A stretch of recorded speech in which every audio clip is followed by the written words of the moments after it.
जीवन मात्र से नासत विनयनंत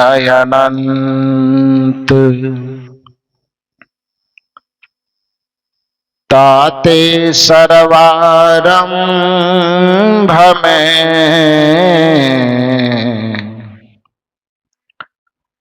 ध्यावत है सब संत। हरिहर आदि का ब्रह्म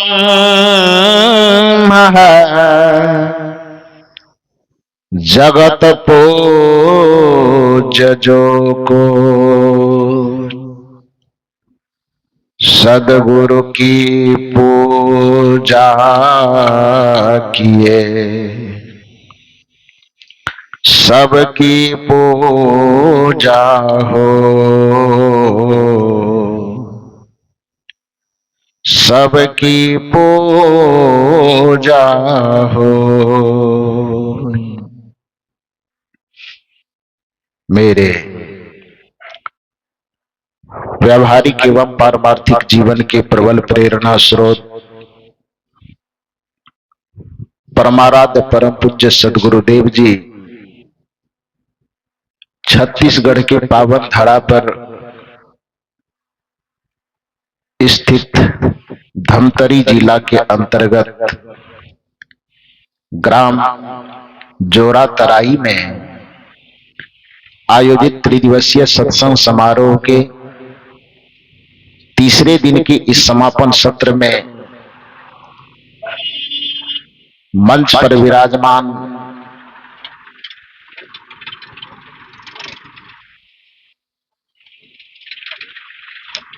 दूर दूर से पधारे अपने ज्ञान ध्यान त्याग तप के प्रभाव से तीर्थों को भी परम पावन करने वाले परम वंदनीय संत समाज, हमारी समस्त साध्वी बहनें एवं इस परिवर्तन परिवर्तक स्थल पर विराजमान अध्यात्म प्रेमी सज्जनों तथा देवियों, अभी हमारे परम पूज्य संत श्री हरेंद्र साहब जी के माध्यम से मनुष्य के संस्कार से संबंधित विचारों को श्रवण कर रहे थे। सदगुरु कबीर की एक साखी जो प्रायः हम लोग कहते सुनते हैं, मानुष तेरा गुण बढ़ा मांस न आवे काज, हार न होते आभरण त्वचा न बाजन बाज। सदगुरु कबीर इस साखी के अंतर्गत जिसे गुण कह करके संबोधित करते हैं, उसी को दूसरी भाषा में हम संस्कार कहते हैं। संस्कार किसी भी चीज का, किसी भी वस्तु का, किसी भी पदार्थ का, किसी भी व्यक्ति का मौलिक गुण है। उस मौलिक गुण के अभाव में उस व्यक्ति वस्तु का कोई महत्व नहीं रह जाएगा। चीनी एक पदार्थ है तो मिठास उसका संस्कार है। अग्नि एक पदार्थ है तो दाहकता और उष्णता उसका संस्कार है। नमक यदि एक पदार्थ है तो नमकीनपन उसका एक संस्कार है, गुण है। फूल यदि एक पदार्थ है तो उसके अंदर जो निहित सुगंध है वह उसका संस्कार है अथवा गुण है। फूल का महत्व ही संसार में इसलिए है क्योंकि उसके अंदर उसका संस्कार सुगंध के रूप में निहित है। अन्यथा ऐसा कोई फूल जिसके अंदर सुगंध न हो वह किसी के गले का हार बनने के काबिल नहीं होता। यदि सुगंध रहित फूल को भी हार बनाया जाता तो आज दुनिया में प्रत्येक लोगों के गले में सेमल के फूल लटक रहे होते। लेकिन जहां तक मुझे याद है, आज तक 22 वर्ष से ये गला लगभग लोगों के माध्यम से उपहार स्वरूप फूलों की माला पहन रहा है। पहनाने का भी मौका मिला है, पहनने का भी मौका मिला है, लेकिन आज तक पूरी धरती के किसी भी कोने में घूम आया हूं, लेकिन आज तक सेमल के फूलों का माला पहनने का मौका नहीं मिला है। आप लोग किसी को पहनाए हैं क्या? नहीं पहनाए? क्यों? देखने में तो इस फूल से बड़ा है, आकृति बड़ी है उसकी, देखने में भी इससे ज्यादा मोहक है, क्योंकि उसकी खूबसूरती बड़ी अच्छी है। उसकी खूबसूरती को देख करके ही सुगा अन्य किसी फूलों में न अटक करके सेमल के फूल में अटक जाता है। कबीर साहब ने संसार की तुलना भी सेमल के फूल से ही किया है। यह संसार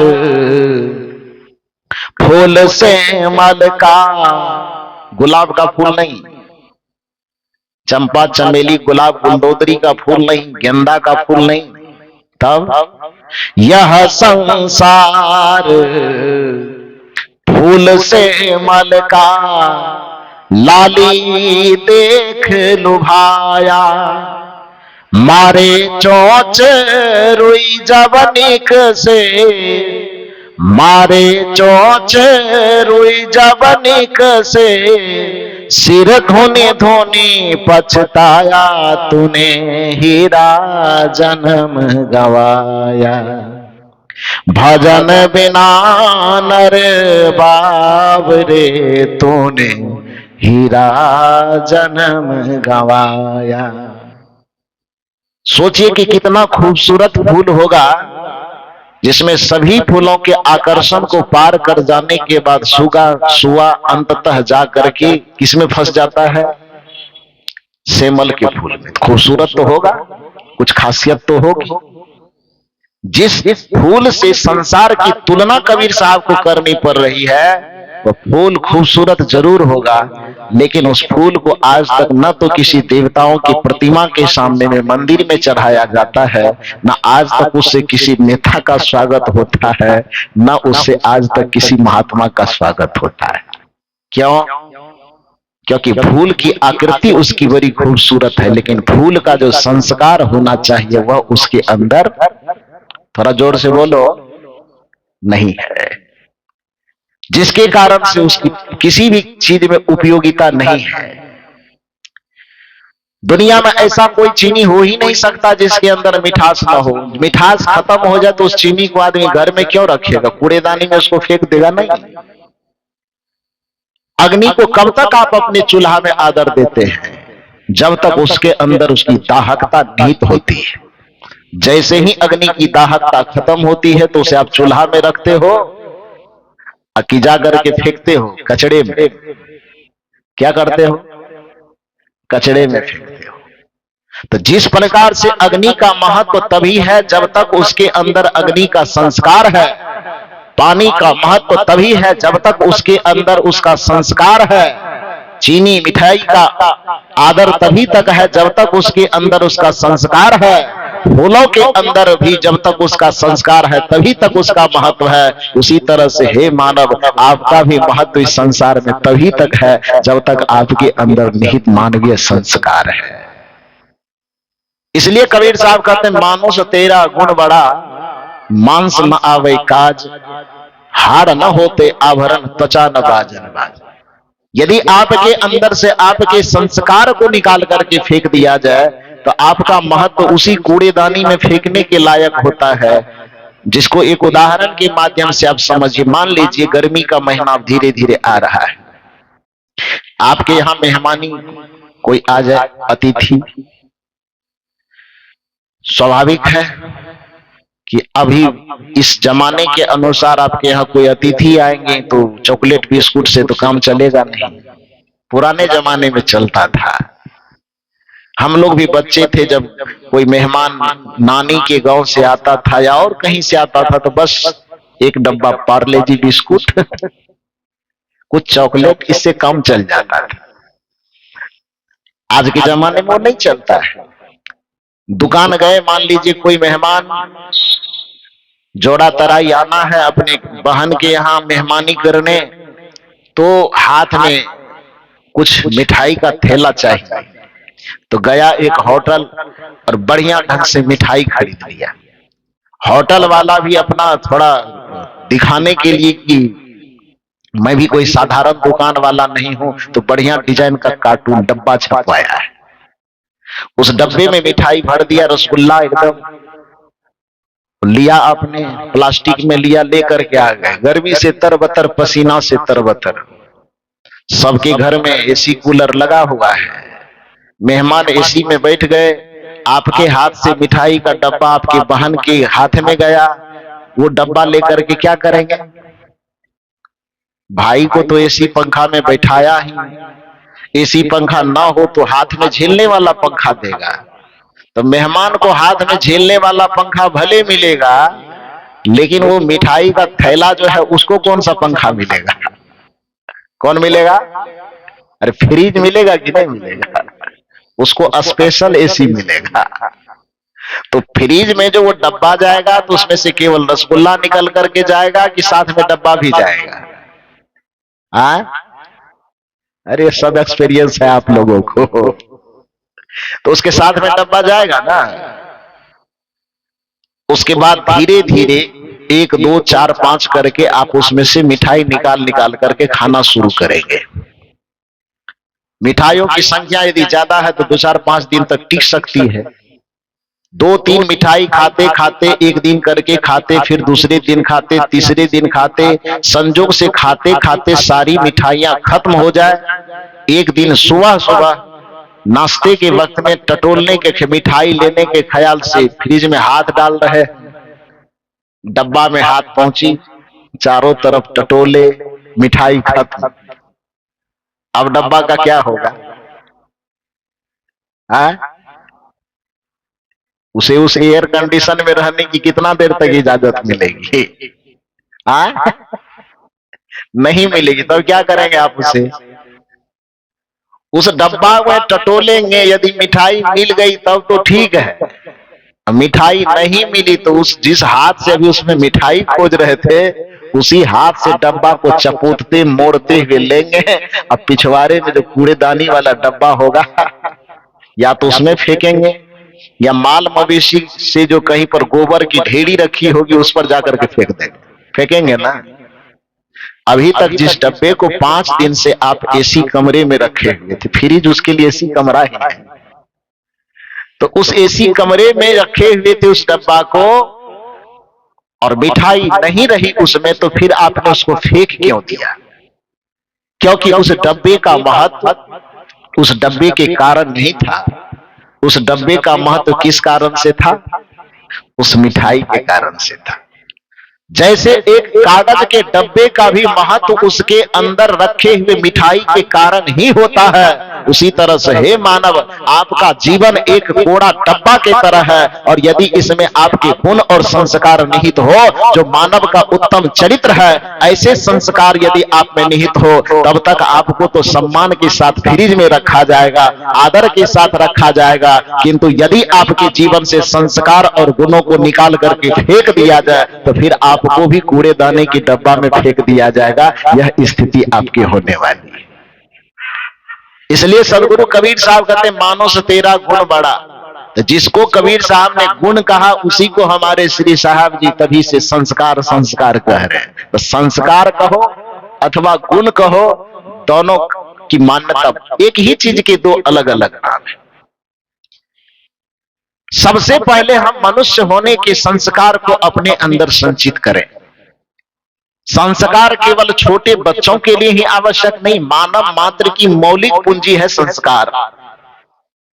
जैसे किसी मंदिर में दीप न जले तो फिर उस मंदिर का महत्व नहीं होता, जैसे कुआं के अंदर पानी न हो तो उस कुआं का महत्व नहीं होता, जैसे गाय देखने में बाहर से कितनी सुंदर हो लेकिन उसके अंदर दूध न हो तो फिर उसका कोई महत्व नहीं होता, जैसे ऊपर से देखने में पंडित कोई बहुत सुंदर लगे लेकिन उसके अंदर ज्ञान की क्षमता न हो तो उस पंडित का महत्व नहीं होता, उसी प्रकार से मनुष्य बाहर से दिखने में खूब सुंदर लगे, आकृति से खूब सुंदर लगे, रंग रूप से खूब सुंदर लगे, लेकिन उसके अंदर मानवीय चरित्र की जो संवेदना है, मानवीय चरित्र के जो संस्कार है, वह उसके अंदर न हो तो उस मनुष्य का कोई महत्व नहीं है, बल्कि फिर वह मनुष्य पशु से भी बदतर हो जाए।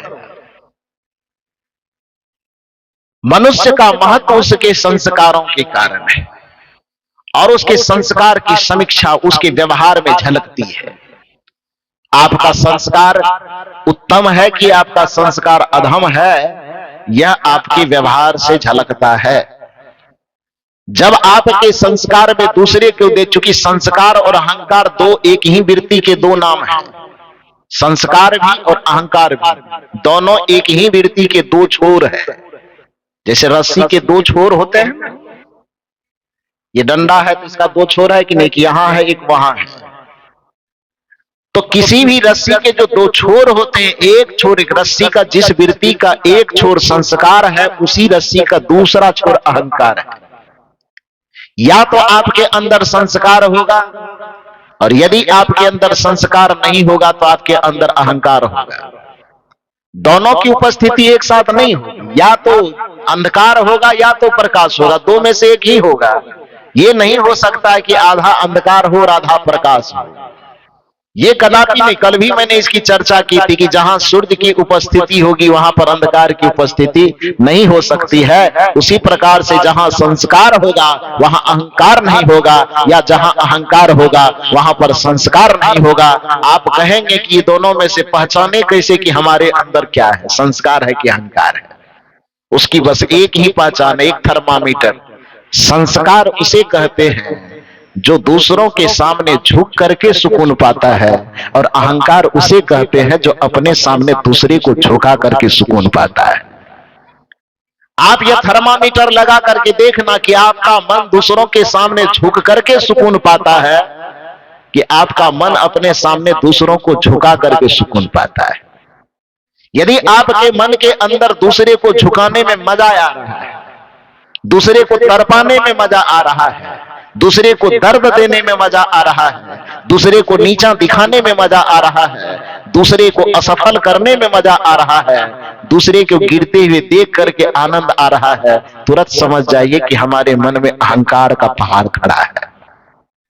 यदि किसी दूसरे के पीड़ा से आपका मन पीड़ित हो रहा है, यदि किसी दूसरे की सफलता में आपको सुकून मिल रहा है, यदि दूसरे को सम्मान होते हुए देख करके भी आपके मन में ईर्ष्या की आग नहीं धधक रही है, दूसरे की सफलता देख करके भी आपके चेहरे पर मुस्कुराहट बनी हुई है, तो समझ लीजिए कि आपके अंदर अभी संस्कार जिंदा है। और जिसके अंदर दूसरे को सुकून पहुंचाने का संस्कार जीवित रहता है, दुनिया में उसकी सफलता को, उसके सुकून को, उसकी शांति को पूरे ब्रह्मांड में कोई रोकना चाहे तो उसकी सफलता को नहीं रोक पाएगा। कोई भी सीधे भगवान आकर के डायरेक्ट कंपटीशन में खड़े हो जाए कि हम तुम्हारी सफलता को रोक लेंगे, भगवान के पास भी वह सामर्थ्य नहीं है कि विनम्रशील हृदय वाले, संस्कार संपन्न व्यक्तित्व वाले की सफलता को इस ब्रह्मांड में कोई भगवान भी आकर के टक्कर में खड़ा हो जाए तो वह भी रोक नहीं पाएगा उसको। खड़ी तो हुई थी सतु अनसुईया को रोकने के लिए, तीनों देवियां, ब्रह्मा, विष्णु और महेश की पत्नी।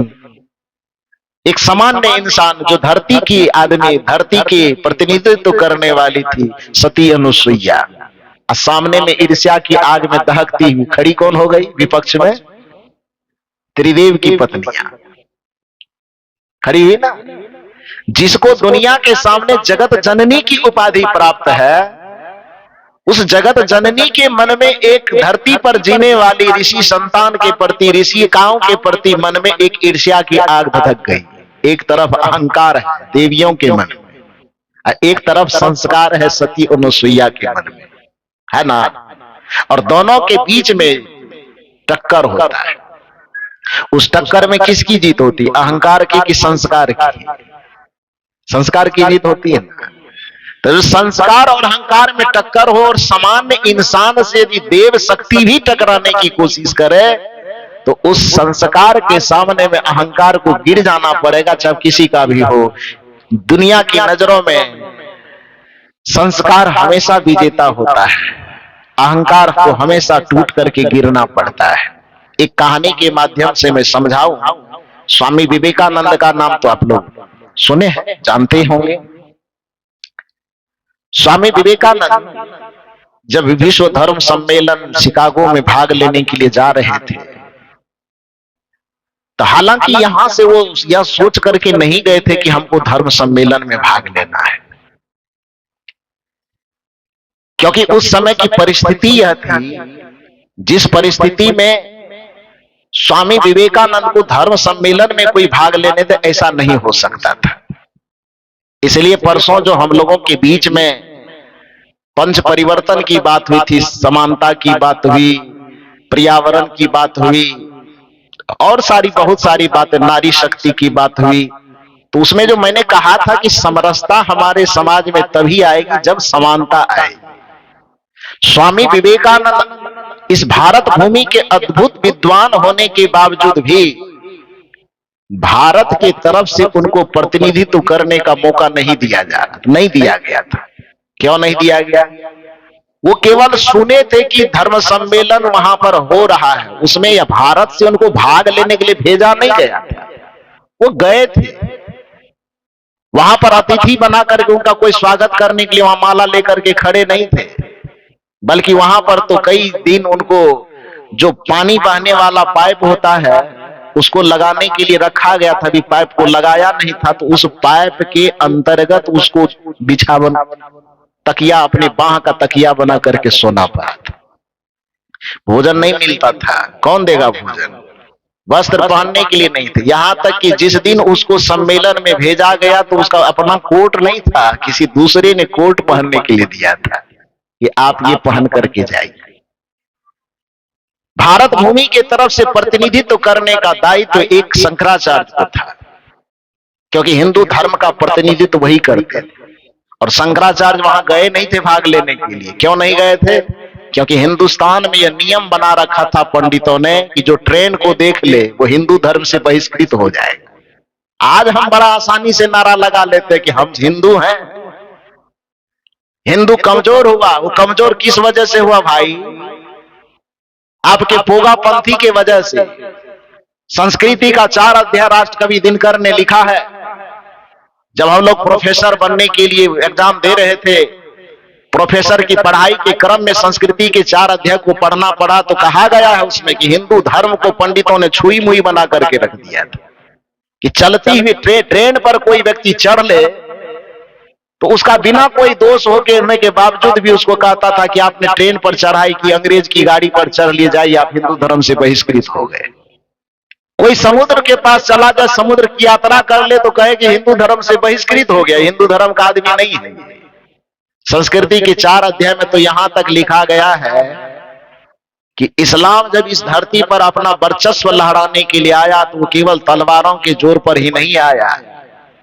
तलवार लेकर के तो बनाते ही थे, लेकिन साथ साथ हिंदू धर्म की जिम्मेदारी जिसके हाथ में थी वो पोगा पंथी ऐसा कुचक्र चलते थे कि एक मुसलमान आया, 1 गिलास पानी पिया, आधा उसमें जूठा पानी छोड़ दिया, आधा किसी तरह से पी लिया, तो जूठा पानी को ले जाकर के क्या किया तो कुआं में डाल दे।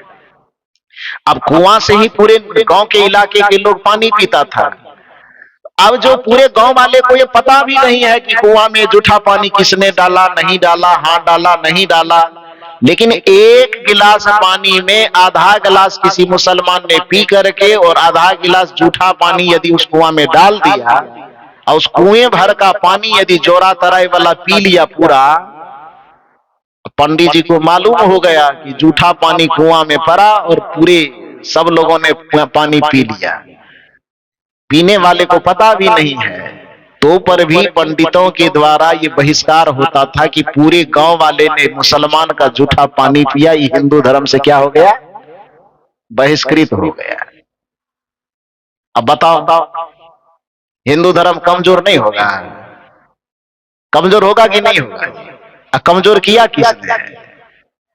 आज खाली झंडा फहराने से काम नहीं चलेगा। वो तो सौभाग्य मानो कि सदगुरु कबीर साहब, हालांकि लोग कहते हैं कि कबीर साहब सनातन के रक्षक नहीं है, हालांकि मेरा विषय दूसरा है, उधर नहीं जाऊंगा, लेकिन पीएचडी करने के दरमियान में जब सदगुरु कबीर साहब के दर्शन पर मेरा शोध चल रहा था तो उस समय इलाहाबाद विश्वविद्यालय के बहुत सुंदर, बहुत ही विद्वान प्रोफेसर पंडित गोविंद त्रिगुणायत, उन्होंने पीएचडी के अंतर्गत जो सदगुरु कबीर साहब के दर्शन पर शोध किया है, उसने पुस्तक का नाम रखा है कबीर विचारधारा। जो इलाहाबाद विश्वविद्यालय के प्रोफेसर थे, कबीर विचारधारा नाम की पुस्तक जब उन्होंने लिखा तो उसमें उन्होंने शोध करके दिया है कि 14वीं 15वीं शताब्दी में जो संक्रमण का काल चल रहा था, जिस समय तलवार की बदौलत उधर से मुसलमान आदमी को धर्म परिवर्तन करवा रहा था, इधर से पंडित अपनी पोगा पंथी के कारण लोगों को धर्म छोड़ने पर विवश कर रहा था। उस परिस्थिति में सदगुरु कबीर आए, जिन्होंने हिंदुओं को मुसलमान बनने से रोका और सनातन धर्म की रक्षा की। यदि सदगुरु कबीर उस जमाने में नहीं होते तो आज जो सनातन धर्मियों का नक्शा इस भारत पर दिखाई देता है, सनातन धर्म का नक्शा नहीं दिखता। इसलिए कबीर साहब सनातन के विरोधी नहीं बल्कि सनातन के सबसे बड़े संरक्षक है। ये किसने शोध किया है? पंडित गोविंद त्रिगुणायत। ये शोध प्रमाण कहां पर दिया है? तो प्रयागराज विश्वविद्यालय के जो हिंदी विभाग के प्रोफेसर रह चुके, उसके शोध ग्रंथ का नाम है कबीर विचारधारा। नाम क्या है? पंडित गोविंद त्रिगुणायत। बात समझ में आई? तो स्वामी विवेकानंद जब वहां गए तो पहले तो इधर से भारत से भेजा नहीं गया, वो अपने मन से केवल देखने के लिए गए थे।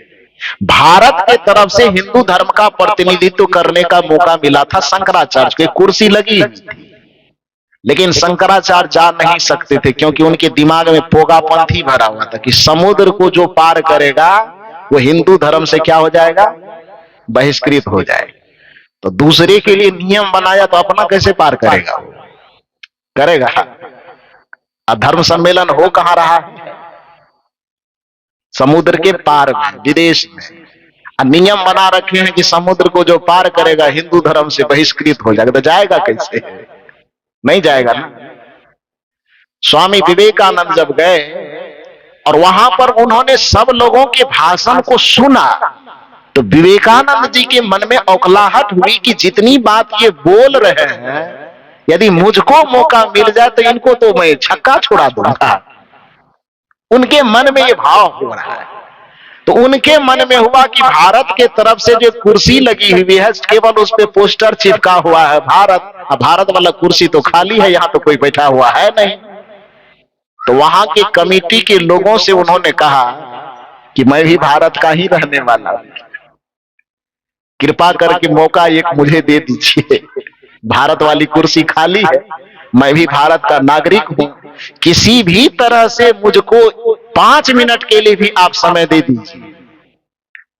कमेटी वालों ने कहा कि आपकी बातचीत से तो मैं प्रभावित हूं, लेकिन कुछ भी नियम से चलेगा ना। आप भारत के हैं ये मैं मानने के लिए तैयार हूं, लेकिन भारत में जो धर्म है जिसको हिंदू धर्म कहते हैं, हिंदू धर्म का कोई प्रतिनिधि यहां आया नहीं, कुर्सी खाली है, यह भी मैं देख रहा हूं। लेकिन कोई भी आ जाए तो उसको तो, अब क्रिकेट खेलने की बात हो तो कमेटी में वो क्रिकेट वाला खिलाड़ी ना हो, अब कोई भारत से चला जाए हमको ले लीजिए तो नहीं ना होगा, कानून नहीं ना मानेगा इस चीज को। तो कमेटी के लोगों ने कहा कि आप भारतीय हैं ये तो मैं मान रहा हूं, लेकिन भारत के हिंदू धर्म के प्रतिनिधि आप हैं ये हम कैसे मान लें? तो इसके लिए आपके विचार से मैं प्रभावित हूं, किंतु आप हिंदू धर्म के किसी भी प्रतिनिधि से यह लिखवा लीजिए कि आप हिंदू हैं, तो फिर मैं आपको इस जगह पर बोलने की इजाजत दे सकता हूं। बात समझ रहे हैं? विदेश की धरती पर यह कहा गया कि आप एक तो आया नहीं यह कह करके कि साल समुद्र के पार जाएंगे तो हम हिंदू धर्म वाले होंगे, नहीं, आप आ गए हैं, आपके वाणी से मैं प्रभावित हूं, मैं इजाजत दे सकता हूं, लेकिन आपके देश से जो हिंदू धर्म का प्रमाण देने वाला कोई है, उसमें 4 शंकराचार्य उस समय प्रमुख थे, तो कहा कि उनमें चारों में से किसी एक आदमी से लिखवा लीजिए कि आप हिंदू हैं, तो मैं आपको इसमें बोलने की इजाजत दे सकता हूं। स्वामी विवेकानंद को बड़ी खुशी हुई कि तो सामान्य सी बात है, कोई क्यों नहीं लिख देगा, हम भी तो आखिर भारत के ही हैं। उन्होंने वहां से विदेश से, उस समय टेलीफोन वगैरह होता नहीं, तो तार होती थी, तार भेजे जाते थे। हम लोग तो देखे नहीं है, केवल नाम सुने हैं कि तार कैसा होता है। तो वहां से तार भेजा गया। स्वामी विवेकानंद यहाँ के चारों शंकराचार्य के सामने तार के द्वारा मैसेज भेजवाया कि किसी तरह से हमको आप कह दीजिए वहां से कि मैं हिंदू हूं। जिस स्वामी विवेकानंद को आज हिंदू धर्म का आदर्श माना जाता है, उस स्वामी विवेकानंद को एक हिंदू शब्द के लिए तरस जाना पड़ा। और स्वामी विवेकानंद को आपके भारत के किसी भी धर्माचार्य ने हिंदू होने का सर्टिफिकेट,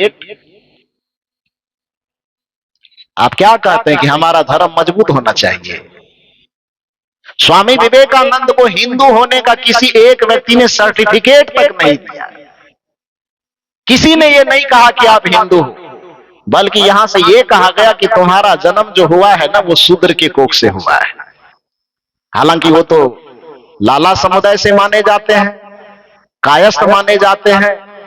उस नियम के अनुसार तो उनको भी मतलब फॉरवर्ड कहलाना चाहिए था, लेकिन पश्चिम बंगाल में पता नहीं किस हद से जाकर के उनको नहीं दर्जा दिया गया, और कायस्थ होने के बावजूद भी उनको कहा कि तुम हिंदू धर्म के अंतर्गत नहीं हो, तुम शूद्र हो, और शूद्र को किसी धर्म सभा में हिंदू धर्म का प्रतिनिधित्व करने के लिए मिले, यह नहीं हो सकता है। और स्वामी विवेकानंद को नहीं दिया गया। परिणाम क्या हुआ? निराश हो गए।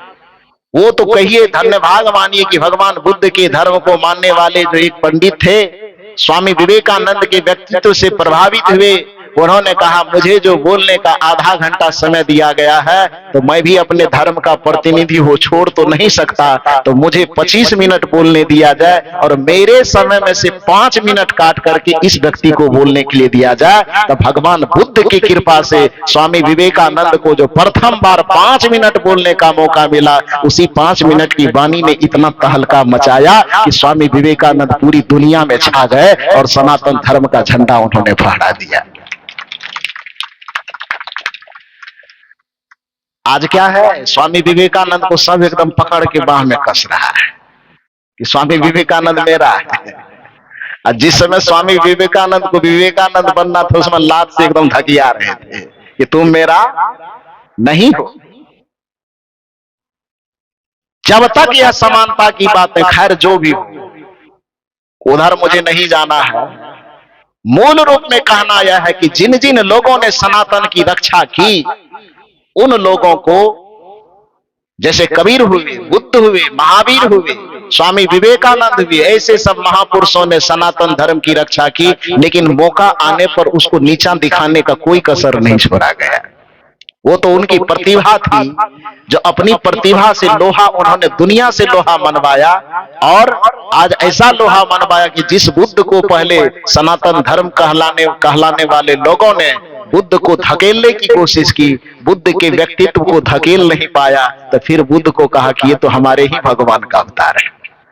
स्वामी विवेकानंद को धकेलने की कोशिश की गई, नहीं धकेल पाए। बाद में कहा गया कि सनातन धर्म का तो झंडा विवेकानंद हिंदुओं के आदर्श है। तो जिस समय वो जा रहे थे शिकागो की धरती पर, उनके मन में एक उमंग था कि मैं अपने सनातन धर्म का झंडा लहरा सकता हूं। सनातन धर्म जब मैं कह रहा हूं, तो आप उसके को कथा कहानी से मत जोड़िएगा, क्योंकि स्वामी विवेकानंद पूरी दुनिया को जो सनातन संस्कृति से अवगत करवाया, तो स्वामी विवेकानंद वहां जाके हनुमान चालीसा नहीं पढ़ रहे थे। स्वामी विवेकानंद वहां पर दुर्गा चालीसा का भी पाठ नहीं कर रहे थे। स्वामी विवेकानंद कोई राम कथा या कोई कृष्ण कथा या भागवत कथा का प्रवचन नहीं बांच रहे थे। तब स्वामी विवेकानंद जाकर के वहां पर वेदांत दर्शन की बात कर रहे थे। और वह वेदांत दर्शन न तो कर्मकांडों पर आधारित है, न मंदिरों पर आश्रित है, न पूजा और पाठ पर आश्रित है। वह वेदांत उस उपनिषद पर आश्रित है, जो उपनिषद संतों के ज्ञान का आधार है, जो कबीर के दर्शन का आधार है, जो बुद्ध के दर्शन का आधार है, जो महावीर के दर्शन का आधार है। तो बुद्ध, महावीर और कबीर के दर्शन का जो आधार है, वह आधार वेद तो नहीं, लेकिन वेद का जो आखिरी हिस्सा है, जिसको वेदांत कहते हैं, वही वेदांत ज्ञान का आधार है। इसलिए स्वामी विवेकानंद हो कि चाहे बुद्ध हो कि कबीर हो कि महावीर हो, ये सारे के सारे महापुरुष सनातन धर्मी है। इसलिए नहीं सनातन धर्मी है कि उसको मंदिर जाना है, बल्कि इसलिए सनातन धर्मी है कि वो वेदांत को जी रहे हैं और वेदांत का उपदेश दुनिया को दे रहे हैं। लेकिन दुर्भाग्य की बात है, जो आज अपने आप को सनातन धर्मी होने का दावा ठोकते हैं, वो वेदांत का पन्ना कभी पलट करके देखा भी नहीं होगा, जान भी नहीं रहा होगा कि वेदांत किसे कहते हैं। वेदांत का आधार वो राम को कृष्ण को मान रहे हैं, जबकि वेदांत को आप जब देखेंगे तो आपको पता चलेगा कि जो कबीर का दर्शन है वही वेदांत का दर्शन है, जो बुद्ध का दर्शन है वही वेदांत का दर्शन है, जो महावीर का दर्शन है वही वेदांत का दर्शन है। तो मैं मूल रूप से आपसे कह रहा था कि जिस समय स्वामी विवेकानंद यह उम्मीद लेकर के जा रहे थे कि मुझे मौका मिले तो मैं विदेश की धरती पर जाकर के सनातन संस्कृति का झंडा फहरा सकता हूं, तो उसको वहां जाने से पहले वह जाते हैं और अपने गुरु माता के चरण को छू के प्रणाम करते हैं। यह संस्कार है। प्रातः काल उठ के रघुनाथा, मात पिता गुरु ना वही माथा। यह हमारी भारतीय संस्कृति का संस्कार है। यही मर्यादा पुरुषोत्तम राम जी ने अपने चरित्र से सिखाया है। पूरी दुनिया का भगवान हो जाने के बावजूद भी श्री कृष्ण जी अपने माता यशोदा के चरण को छूते, वसुदेव देवकी के चरण को छूते, नंद बाबा के चरण को छूते, तभी अपने जीवन का कोई कार्य व्यापार व्यवहार शुरू करते थे। ये हमारी संस्कृति ने सिखाया बड़ों के सामने झुकना। ये हमारी संस्कृति ने सिखाया कि अभिवादनशीलस्य नित्यो वृद्धो अपि सेविनः चत्वारि तस्य वर्धन्ते आयुर्विद्या यशो बलम, कि अपने से श्रेष्ठ जनों के चरण में, अपने से बड़े जनों के चरण में नित्य प्रति झुकना, यह हमारे संस्कारों की झलक दिखाता है कि जो झुकता है, क्योंकि नीति यह कहती है कि अकड़ना तो, झुकना तो जिंदगी की पहचान होती है और अकड़ना तो मुर्दों की पहचान। जो झुक रहा है इसका सीधा सा मतलब है कि अभी उसमें जिंदगी सलामत है। जो अकड़ गया इसका मतलब है कि अब वो दुनिया से चला गया। तो जब अहंकार की अकड़ आप में आती है तो इसका मतलब है कि आपकी नैतिकता मर चुकी है। जब अहंकार की अकड़ आप में आती है तो इसका मतलब है कि आपके अंदर की संवेदना मर चुकी है। जब अहंकार का अकड़ आपके अंदर आता है इसका मतलब है कि मनुष्यता आपके अंदर से मर चुकी है। जब संस्कार आपके अंदर होता है तभी आपकी मनुष्यता जिंदा रहती है। जब संस्कार आप में होता है तभी आपकी संवेदना जीवित रहती है। जब संस्कार आप में जिंदा रहता है तभी आप में विनम्रता जिंदा रह पाती है। तो इसलिए स्वामी विवेकानंद जब जाते हैं तो जाने से पहले चूंकि गुरुदेव जी का शरीर छूट गया था तो गुरु माता के चरण को छू करके प्रणाम करते हैं और माता से कहते हैं, माता आज कुछ विशेष आशीर्वाद दो। माता कहती है, खुश रहिए। जो एक सामान्य सा आशीर्वाद है, बच्चे प्रणाम करते हैं तो माँ बाप या बड़े बुजुर्ग यही आशीर्वाद देते, खुश रहिए। देते हैं कि नहीं देते? तो आज स्वामी विवेकानंद जी गए मां शारदे को प्रणाम करने के लिए, तो माता आशीर्वाद देती है। क्योंकि जिस आदमी को देखने का मौका लगा होगा, कभी कलकत्ता गए होंगे दक्षिणेश्वर काली मंदिर में जहां पर रामकृष्ण परमहंस जी रहते थे, आपके छत्तीसगढ़ जब जब मुझे इस धरा पर आने का मौका मिलता है तो मैं कलकत्ता होकर के ही आता हूं। और उसमें मुझे खुशकिस्मती यह मिल जाती है कि रात में अपने आश्रम में चढ़ता हूं कलकत्ता में, सुबह में गाड़ी से उतर जाता हूं और फिर छत्तीसगढ़ आने वाली जो गाड़ी है वो रात में होती है। तो दिन भर का मौका मिलता है और दिन भर का वक्त जो मुझे गुजारना होता है दक्षिणेश्वर काली मंदिर और बेलूर मठ, वहां जाके पुस्तकालय में बैठो, दिन भर स्वामी विवेकानंद के सब पुस्तक को पलटते रहो। तो एक बड़ा सुकून मिलता है, एक अच्छा लगता है। जब जब मुझे छत्तीसगढ़ आने का मौका मिलता है मुझे खुशी होती। छत्तीसगढ़ आने की खुशी नहीं होती है, यहाँ से बड़ा डर लगता है। डर यहाँ के लोगों से नहीं लगता है, लेकिन इस सत्संग वाला जो नियम यहाँ का बना के रखे हो ना, 1 बजे से पेड़ते पेड़ते 6 बजे शाम तक पेड़ते हो, जर्सी गाय की तरह दूहते हो आप लोग। अभी देखो बैठे हुए क्या हो रहा है, इससे जरूर डर लगता है। मैंने कह दिया है कि अगली बार से, हालांकि 2027 में कार्यक्रम तो बहुत सारे बन रहे हैं, 90 दिन का लगभग कार्यक्रम तय हो रहा है, लेकिन अब जब आऊंगा या तो आऊंगा या नहीं आऊंगा। आऊंगा तो उसी शर्त पे आऊंगा कि कार्यक्रम जो आपको करना है भैया 1 सत्र में करोगे तो छत्तीसगढ़ जाऊंगा, नहीं तो मैं यहीं से प्रणाम कर लेता हूँ। जर्सी गाय की तरह मत दूहो, नहीं तो हड्डी फसली निकल जाएगी। तो सुकून होता है कि जब इस धरातल पर आना है तो बेलूर मठ मुझे जाने का मौका मिलता है।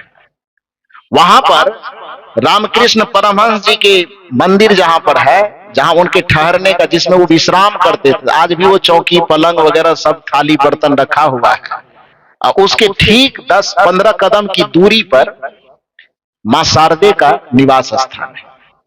क्योंकि दोनों पति पत्नी तो थे, लेकिन नाम के पति पत्नी थे, असल में तो दोनों परम साधक की तरह रहते। तो उनका कमरा अलग है, उनका कमरा अलग है। रामकृष्ण परमहंस जी हमेशा उनको मां कह करके, मां काली के रूप में उनको देखा करते थे, माता शारदे। तो जब स्वामी रामकृष्ण परमहंस जी का शरीर छूटा तो माता शारदे उस गुरु की भूमिका में आई। गुरु माता होने के नाते स्वामी जी के पास, अब विवेकानंद जी के पास गुरु का चरण तो छूने के लिए बचा नहीं। तो माता शारदे के चरण को छू करके ही गुरु का स्मरण करते हैं वो, और वहां से निकलते हैं तो आशीर्वाद में सामान्य सा आशीर्वाद देती है माता शारदे कि जाओ खुश रहो। स्वामी विवेकानंद जी कहते हैं कि नहीं, आज इससे काम नहीं चले, कुछ विशेष आशीर्वाद चाहिए। तो माता शारदे मौन हो गई। स्वामी जी कहते हैं कि मां आशीर्वाद नहीं दे रही हो। स्वामी विवेकानंद इंतजार में खड़े हैं कि शारदे मां आशीर्वाद देगी, लेकिन मां शारदे करे नहीं, अभी नहीं का, तब का 2-3 दिन इंतजार कर। अब बताइए कि कौन ऐसा मामला है जो आशीर्वाद देने में 2-3 दिन लगे। लेकिन एक बात जान लो कि सामान्य कुछ देने में आदमी को तुरंत दिया जा सकता है, लेकिन जब कुछ विशेष देना हो तो देने वाला आदमी बिना परीक्षा लिए नहीं देता है। चाहे अपने तरफ से कुछ भी परीक्षा ले, वो परीक्षा लेगा तभी देगा वो। तो माता शारदे कहती है कि विशेष कुछ चाहिए तो थोड़ा इंतजार करो। स्वामी विवेकानंद ने कहा कितना दिन? मां शारदे कहते वो मैं नहीं जानती। 1 दिन में भी हो सकता है, 2 दिन में भी हो सकता है, सप्ताह दिन भी लग सकता है, लेकिन इंतजार करो। तो स्वामी विवेकानंद के ठीक है। तो वो करते क्या है, बस नॉर्मल हो जाते हैं, क्योंकि पता तो है नहीं कि परीक्षा कब ली जाएगी। मां बता भी नहीं रही कि परीक्षा कब लेंगे।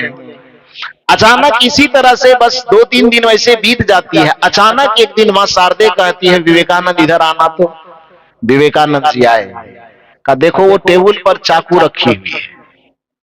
चाकू समझते हैं, सब्जी वगैरह बनाने वाला, क्या बोलते हैं उसको आप लोग? चाकू ही बोलती है। तो कहे टेबल पर चाकू रखी हुई है, चाकू थोड़ा लेके आओ। तो वो चाकू लेकर के गए। विवेकानंद दौड़े दौड़े चाकू लेकर के आ रहे हैं। तो सामान्यतया होता यह है कि जब भी किसी को कोई चाकू पकड़ता है या किसी दूसरे को देता है तो चाकू में 2 हिस्सा होता है ना, एक धार वाला हिस्सा और एक रबड़ वाला हिस्सा, जिसको मुट्ठी में लोग पकड़ते हैं। ऐसा ही है ना? इधर वाला चाकू का डिजाइन वैसा ही है कि दूसरा डिजाइन है? वैसा ही है। हाँ ठीक है। तो एक रबड़ वाला हिस्सा, एक धार वाला हिस्सा। सामान्यतया होता यह है कि आदमी जब भी चाकू उठाएगा तो रबड़ वाला हिस्सा को पकड़ेगा, दूसरे के सामने रखेगा तो अपना रबड़ वाला हिस्सा पकड़ेगा और दूसरे के सामने धार वाला हिस्सा देगा। यही करेगा ना, सामान्यतया होगा तो यही। लेकिन स्वामी विवेकानंद जब वो पकड़ते हैं तो उसको पकड़ने के बाद वह करते क्या है कि धार वाले हिस्से को अपने मुट्ठी में पकड़ते हैं और रबड़ वाला हिस्सा वो मां शारदे की तरफ बढ़ाते हैं।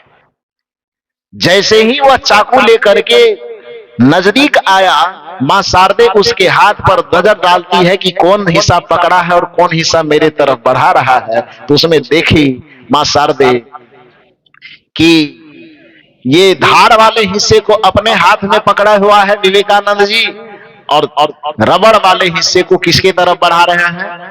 मां शारदे की तरफ। जैसे ही इस दृश्य को देखी कि धार वाले हिस्से को खुद पकड़े हैं और रबड़ वाले हिस्से को मेरे तरफ बढ़ा रहे हैं, मां शारदे के मुंह से अचानक हृदय से आशीर्वाद निकला, जा मेरा बेटा तू विश्व विजेता बन करके लौटना, पूरी दुनिया में अपना झंडा फहरा करके लौटना। स्वामी विवेकानंद के आंख से आंसू की झड़ी चलने लगी और स्वामी विवेकानंद ने कहा कि आशीर्वाद तो मिल गया, लेकिन माते मेरे मन में एक संदेह है, उसका जवाब दे दो। यह आशीर्वाद आपके मुंह से निकलने में 3 दिन लगा, यह आशीर्वाद तो उस समय भी दे सकती थी, क्यों नहीं दी? माता शारदे ने कहा कि उस समय ये आशीर्वाद देती तो मैं अपने मुंह से ही देती, और मुंह की बात केवल कान तक पहुंचती है। हृदय तक कोई बात पहुंचानी हो, आत्मा तक कोई बात पहुंचानी हो तो उसको मुंह से बोलने की आवश्यकता नहीं, क्योंकि मुंह की आवाज केवल कान तक जाती है, और आत्मा तक कोई आवाज पहुंचानी हो तो उसको मुंह से नहीं बोलना पड़ता है, उसको आत्मा से ही बोलना पड़ता है। आज तो परीक्षा में पास हो गया, अब स्वामी विवेकानंद करे परीक्षा हुआ कब? परीक्षा हॉल में तो बैठे नहीं, क्वेश्चन पेपर तो आया नहीं। माता शारदे ने कहा कि यह परीक्षा ऐसी थी जिसको कॉपी कलम की आवश्यकता नहीं थी। कहा क्या परीक्षा ली? कहा ये चाकू जो मंगवाई ये परीक्षा ही थी तुम्हारी। स्वामी विवेकानंद ने कहा कि इसमें परीक्षा क्या ली? यही अहंकार और संस्कार की परीक्षा है। माता शारदे ने कहा कि इसमें परीक्षा यह है कि जब भी चाकू कोई दूसरे को देता है तो इस चाकू को देखना ध्यान से कि इसमें दो हिस्सा है, एक काटने वाला हिस्सा यानी पीड़ा देने वाला हिस्सा है, एक रबड़ वाला हिस्सा यानी सुविधा वाला हिस्सा है। तो सामान्यतया होता यह है, आदमी के अंदर के संस्कार की परीक्षा इसी से होती है कि वो धार वाला हिस्सा दूसरे के तरफ देता है कि रबड़ वाला हिस्सा दूसरे के तरफ देता है। इसका भाव यह हुआ कि वह दुख वाला हिस्सा, काटने वाला हिस्सा दूसरे को देता है कि सुविधा वाला, सम्मान वाला हिस्सा दूसरे के तरफ देता है। अपने लिए क्या रखता है और दूसरों के तरफ क्या देता है। कदाचित यदि तू रबड़ वाला हिस्सा पकड़ लेता तो इससे तुम्हारे संस्कार का पता चल जाता कि सुविधा तू केवल अपने लिए चाहता है और पीड़ा दूसरे के लिए चाहता है। लेकिन अपने तरफ धार वाला हिस्सा रख करके तुम्हारे संस्कार ने यह दिखा दिया कि दुनिया की जितनी कांटे हो तुम अपने झोली में भर सकते हो, और दुनिया में जो तुम्हारे जीवन में फूल खिल सकता है वह दूसरों को अर्पण कर दोगे। इसी संस्कार को देख करके मैं तुम्हें आशीर्वाद दे दी कि तू पूरी दुनिया में नाम रोशन करेगा। तो पूरी दुनिया में अपनी संस्कृति का झंडा फहराएगा। कहने का अभिप्राय यह है कि संस्कार उसी का नाम है जो दूसरों को झुकाता नहीं, संस्कार उसी का नाम है जो दूसरों को रुलाता नहीं है, संस्कार उसी का नाम है जो दूसरों को पीड़ा नहीं देता है। जो दूसरों को पीड़ा नहीं दे सकता, भला बताइए कि अपने माता पिता को कैसे पीड़ा देगा? क्योंकि माता पिता इस धरती पर लाने वाले पहले भगवान हैं। जो दूसरों को पीड़ा नहीं देगा वो अपनी पत्नी को कैसे पीड़ा दे? जो दूसरों को पीड़ा नहीं देगा वो पत्नियां अपनी पति को कैसे पीड़ा दे? जो दूसरों को पीड़ा नहीं देगा वो अपने भाई को कैसे पीड़ा दे? जो दूसरों को पीड़ा नहीं देगा वह भला अपने अड़ोस पड़ोस और समाज को कैसे पीड़ा दे? जो सब में एक परमात्मा की झलक पा करके दूसरे को सुख और सुविधा और सम्मान पहुंचाने की भावना रखता हो, उसके माध्यम से संस्कार में कहीं पीड़ा नहीं पहुंचती है, बल्कि उसके माध्यम से पूरे संसार में सुख की सुगंधी पहुंचती है, सम्मान और शांति की सुगंधी पहुंचती है। तो उस संस्कार का जो उद्घाटन करना है, जैसा कि हमारे साहब जी कहे कि नींव क्या है? माता पिता गुरु का सम्मान करना। जो व्यक्ति अपने माता पिता और गुरु का सम्मान न कर सकेगा वह दुनिया में भला किसी का सम्मान कैसे कर सकेगा? क्योंकि जब भी हमारी आंख खुलती है इस संसार में तो सबसे पहला देवता जो हमारे सामने, आंख के सामने में आता है, वो कौन आता है? कौन आते हैं? किसी भी व्यक्ति की आंख खुले तो आंख खुलने पर बचपन में जो सबसे पहले देवता उसके सामने में आते हैं, उस देवता और उस देवी का नाम है माता और पिता। पहली नजर में वो उसको देखते हैं।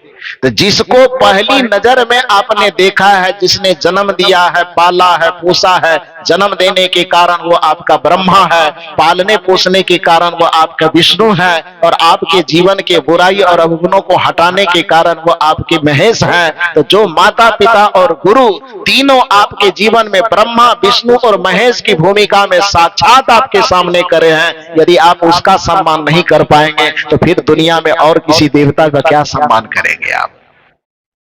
प्रातः काल उठ के रघुनाथा, माता पिता गुरु ना वही माथा। कुछ लोगों को माता पिता का आदर तत्काल कर भी ले तो गुरु लोगों का आदर करना नहीं चाहते, खास करके आजकल की युवा पीढ़ी। जैसा कि साहब जी ने कहा कि ट्रेंड बन चुका है, खाओ पियो और मौज करो, माता पिता गुरु की कोई आवश्यकता नहीं। जन्म लिए हैं तो हम दो हमारे दो की न रणनीति पर अपनाएंगे, हम दो हमारे दो, माँ बाप को वहां गौशाला भेज दो। वृद्धाश्रम थोड़ा प्यारा शब्द हो गया है। हम दो हमारे दो, माँ बाप को वृद्धाश्रम भेज दो। इसको संस्कार कहा जाता है। अरे आपकी कमाई का क्या महत्व है जब आपकी कमाई से आपके जन्मदाता का भी पेट न भर सके। आपके कमाई का, आपके धन का कोई महत्व नहीं है जो आपके धन से आपके माता पिता को वस्त्र तक न मिल सके।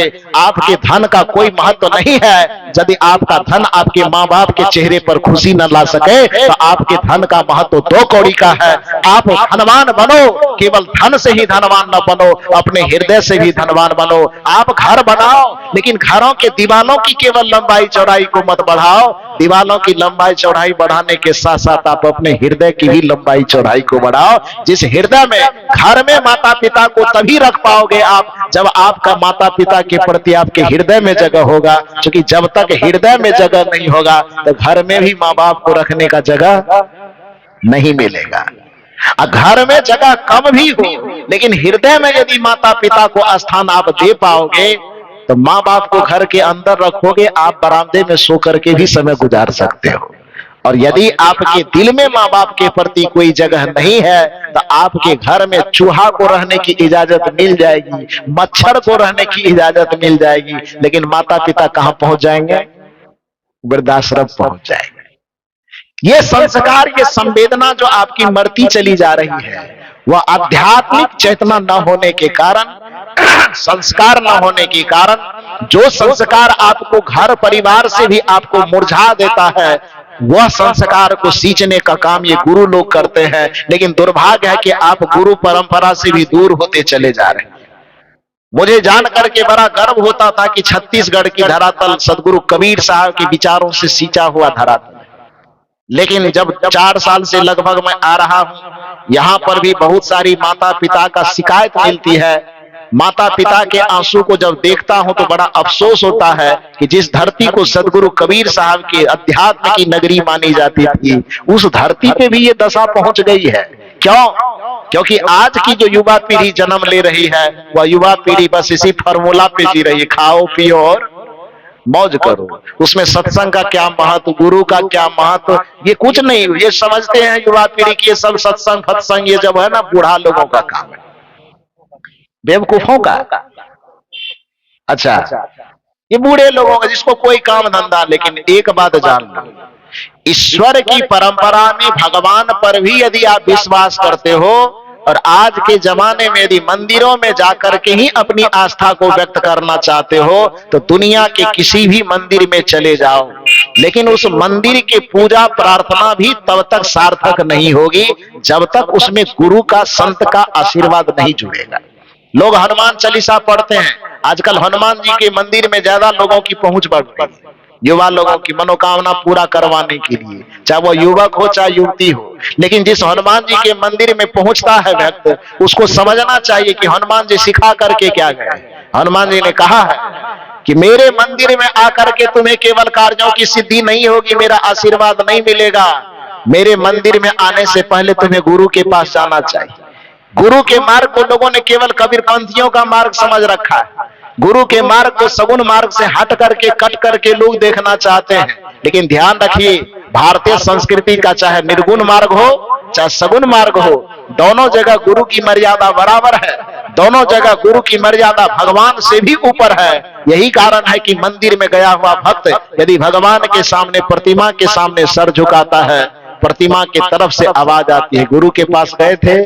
भक्त कहता है नहीं गए थे। भगवान कहता तब फिर मेरा आशीर्वाद भी काम नहीं करेगा।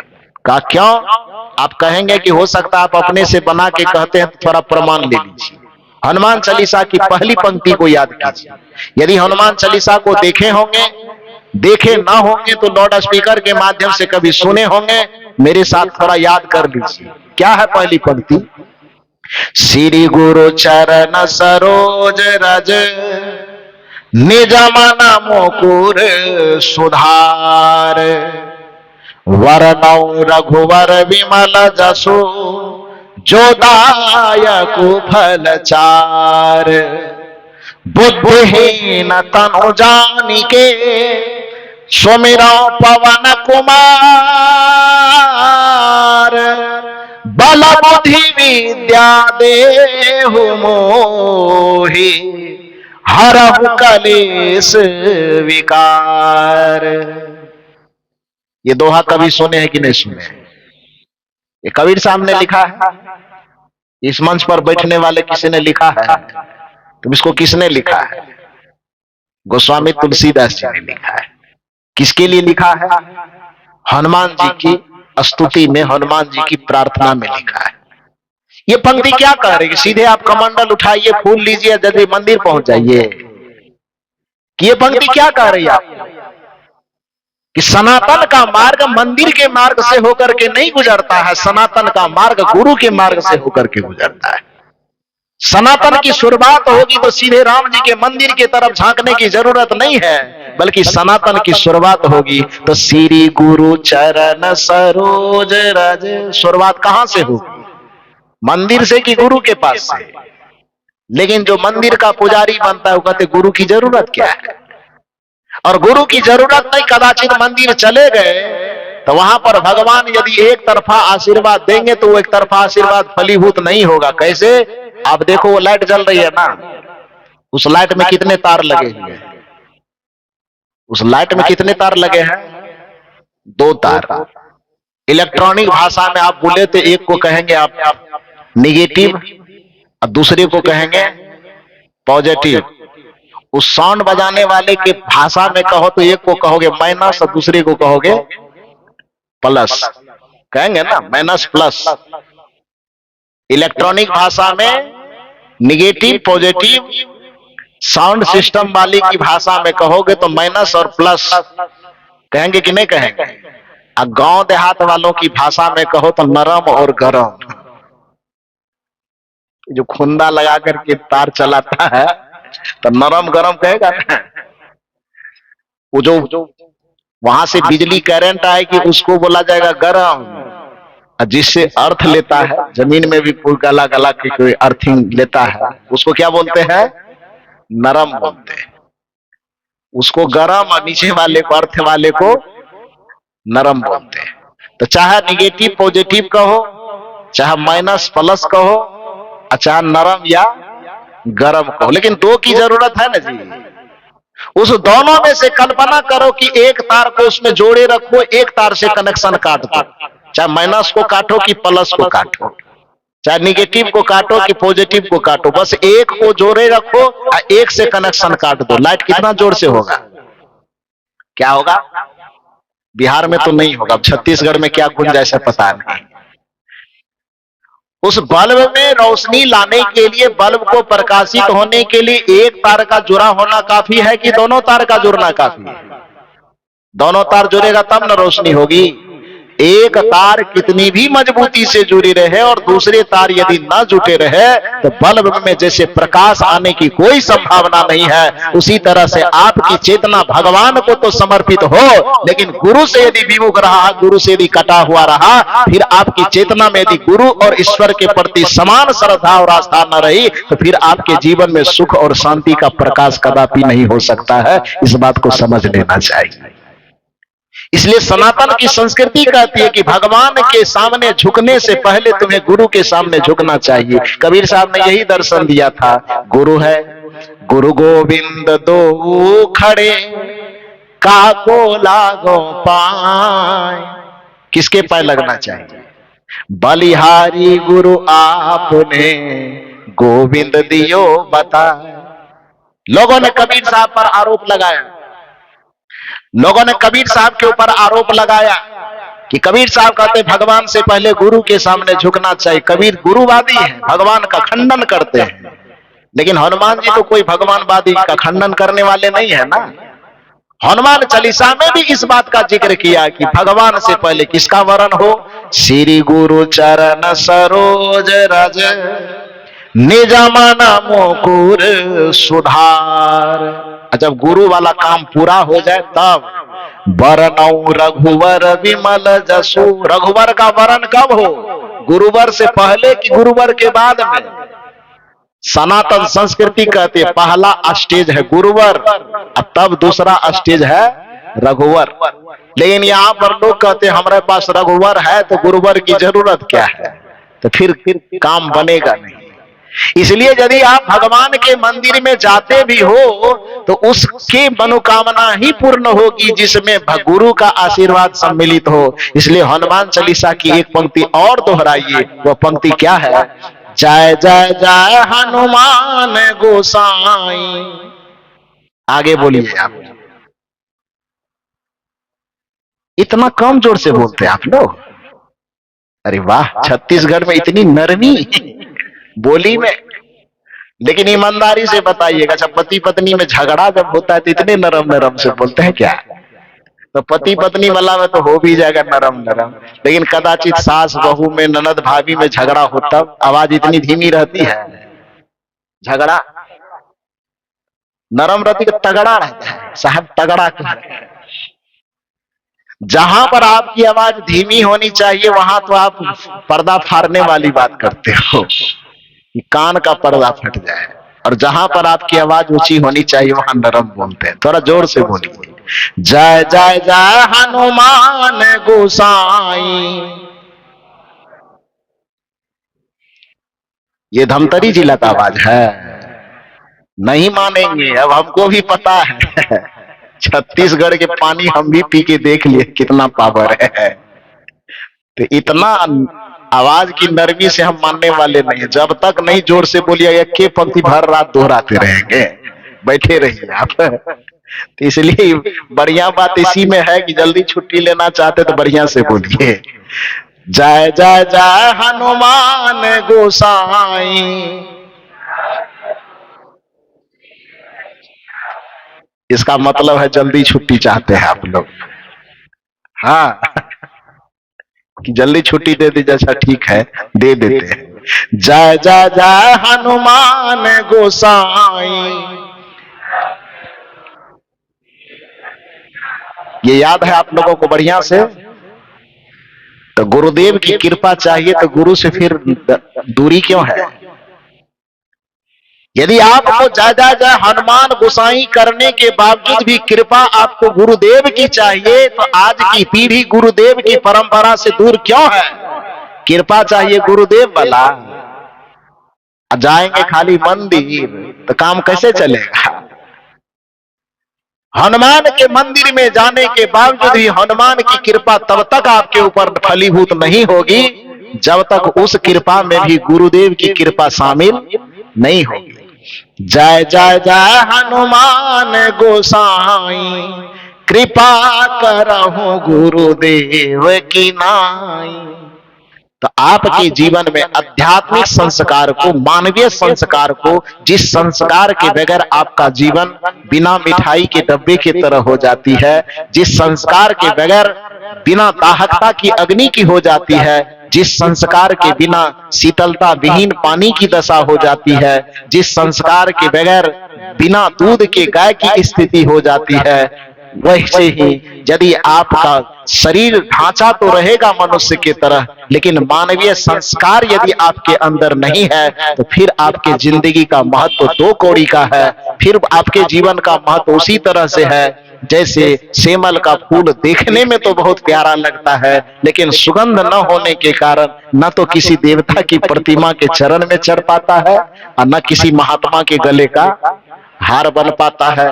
महात्मा की तो बात छोड़ो, नेता लोगों का गुलदस्ता भी नहीं बनता है, मतलब कोई काम का नहीं है वो। तो इसी तरह से आप अपने अंदर के संस्कार को जागृत कीजिए, अन्यथा आप भी फूल तो होंगे लेकिन सेमल वाले फूल की कैटेगरी में जाएंगे तो फिर आपका कोई महत्व नहीं रह जाएगा। इसी बात को ध्यान में रख करके गुरुवर कबीर ने कहा, मानुष तेरा गुण बड़ा, गुण माने संस्कार, मानुष तेरा गुण बड़ा, मांस न आवे काज, हार न होते आभरण, त्वचा न बाजन बाज। आप कहेंगे कि हम संस्कारी हैं कि नहीं है, इसकी पहचान क्या है? तो मैंने दो ही बात बताई। यदि आपको दूसरे को झुका करके तब हृदय को शीतलता मिलती है तो समझ लीजिए कि हमारे अंदर अहंकार है, और दूसरे के सामने झुक करके यदि आपको सुकून मिलता है, प्रसन्नता मिलता है, तब मान लीजिए कि हमारे अंदर क्या है? संस्कार है। बस इतना ही निवेदन करके 3 दिन से आप लोग एकदम नियमित समय में आकर के इतना देर बैठ करके मेरी 3 दिन के बकवास को आपने झेला है। इसके लिए आप सबों को बहुत बहुत साधुवाद देता हूं।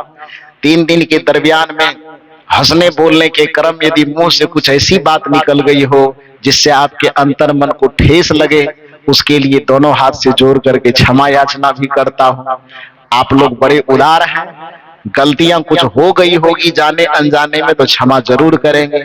महात्मा समझ करके भले न क्षमा करें, लेकिन हम आपके बेटे की तरह है, हम आपके भाई की तरह है, हम आपके मित्र की तरह है। एक महात्मा समझ करके क्षमा कर सको न कर सको, अपना बेटा, अपना भाई, अपना मित्र समझ करके तो माफ कर ही सकते हो। तो आप सबको बहुत बहुत साधुवाद देते हुए मंचासीन हमारे जितने पूज्य संत गुरुजन हैं, सबके चरणों में कोटि कोटि नमन वंदन करते हुए दर्शक दीर्घा में विराजमान जितने देव एवं देवियां हैं, सबके हृदय में रमन करने वाले रमैया राम उस परमात्मा को सादर प्रणाम करते हुए एक स्वस्ति बातें कहता हूं। स्वस्ति बात कहने से पहले मैं कहना चाहूंगा कि इस आयोजक मंडली के जितने सारे सदस्य हैं, जिनके माध्यम से मुझे यहाँ पर बुलाया गया, मैं चाहता हूं कि एक बार उन लोगों के लिए जोरदार ताली बजा करके उनका अभिनंदन कीजिए। सबको बहुत बहुत साधुवाद। इतनी सुंदर व्यवस्था देने वाले, खास करके हमारे साउंड वाले भाई साहब, बहुत सुंदर बाजा आपने बजाया। फर्स्ट दिन गड़बड़ाया था, तो फर्स्ट दिन के लिए आपको धन्यवाद नहीं देंगे, लेकिन 2 दिन आपने अच्छा किया, इसके लिए एक बार उनके लिए जोरदार ताली बजा करके अभिनंदन कीजिए। तो बहुत बहुत साधुवाद भोजन बनाने वाले को, और हमारे इतने सुरीले कलाकार बंधु जो गाने वाले हैं, बजाने वाले हैं, सब इस सत्संग सभा में 4 चांद लगा दिए अपनी मेहनत से। एक बार इन कलाकारों के लिए भी जोरदार ताली बजा करके अभिनंदन। और पूरी सत्संग की व्यवस्था कर दी जाती, पूरा पंडाल लग जाता, हम लोग भी आ जाते, आप लोग दूर दूर से आकर के सत्संग की शोभा न बढ़ाते तो भी सत्संग अधूरा रह जाता। इसलिए एक बार श्रोता समाज के लिए भी जोरदार ताली बजा के अभिनंदन। सबका अभिनंदन वंदन करते हुए स्वस्ति बातें कहूंगा। विराम तो देना ही है, लेकिन एक सूचना मैं दे दूं, 2, 3, 4 फरवरी कल तो मैं यहां से जा रहा हूं खेड़ागढ़ जिला इरई कला, लेकिन फिर वहां से लौट करके आपके बगल में आऊंगा। कहां पर? 2, 3, 4 फरवरी बोहारा। बोहारा कहां पड़ता है वो रास्ता आप ही लोगों को बताना है। तो बोहारा जाना है। हमारे परम पूज्य श्री यशेंद्र साहब जी जो आप लोगों को आमंत्रित